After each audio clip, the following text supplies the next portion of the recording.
Hi friends, നമുക്കിന്ന് ഒരു തട്ടുകട ദോശ ഉണ്ടാക്കാം. അതിന് 1.5 ഗ്ലാസ് പച്ചരിയും 1 സ്പൂൺ ഉലുവയും വെള്ളത്തിൽ കുതിർത്തു വെക്കാം. അതിലേക്ക് ആവശ്യത്തിന് കല്ലുപ്പ് ചേർക്കുക. അതിനുശേഷം 1 സ്പൂൺ പഞ്ചസാരയും ചേർത്ത് നല്ല രീതിയിൽ അത് നമുക്ക് അരച്ചെടുക്കണം. അരച്ച മാവ് മറ്റൊരു ബൗളിലേക്ക് നമുക്ക് മാറ്റിയെടുക്കാം.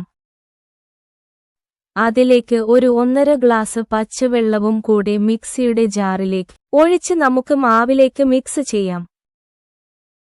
ആ മാവ് നല്ലവണ്ണം ഒന്ന് ഇളക്കി യോജിപ്പിക്കാം. മാവ് ഒട്ടും തിക്ക് ആകാൻ പാടില്ല. നല്ല ലൂസ് ആയിട്ടുള്ള ഒരു കൺസിസ്റ്റൻസിയിൽ ആയിരിക്കണം മാവ് ഉണ്ടാക്കേണ്ടത്. സ്റ്റോവ് ഓൺ ചെയ്തു ഒരു പാൻ വെക്കാം. ആ പാനിൽ നന്നായി എണ്ണ തടവി കൊടുക്കാം. എല്ലാ ഭാഗത്തും എണ്ണ സ്പ്രെഡ് ചെയ്യാം. പാൻ ചൂടായ ശേഷം മാവ് കുറശെ ഒഴിച്ചു കൊടുക്കുക. അതിലെ എല്ലാ സൈഡുകളിലേക്കും നന്നായി തട്ടി കൊടുക്കുക. അപ്പോൾ ദോശയുടെ മാവ് ഫുൾ സൈഡിൽ ആകും. അത് ഒരു വശം നന്നായി മുത്ത ശേഷം രണ്ടാമത്തെ ഭാഗത്തേക്കു തിരിച്ചിടുക.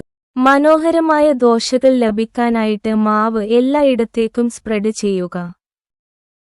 ഇതേ രീതിയിൽ നമുക്ക് ആവശ്യത്തിനുള്ള ദോശകൾ ഉണ്ടാക്കാം. അങ്ങനെ അതിനു മുകളിലൂടെ നമുക്ക് എണ്ണ ഒഴിച്ചു കൊടുക്കാം.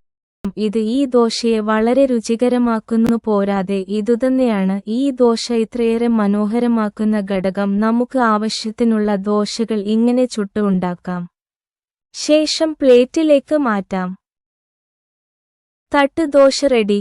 അപ്പോ എല്ലാരും ഹാപ്പി അല്ലേ? എങ്കിൽ ചെന്ന് ഉണ്ടാക്കിക്കോ. കൂടെ സബ്സ്ക്രൈബ് ചെയ്യാൻ മറക്കല്ലേ. ഇഷ്ടമായെങ്കിൽ ലൈക്കും തന്നേക്കൂ.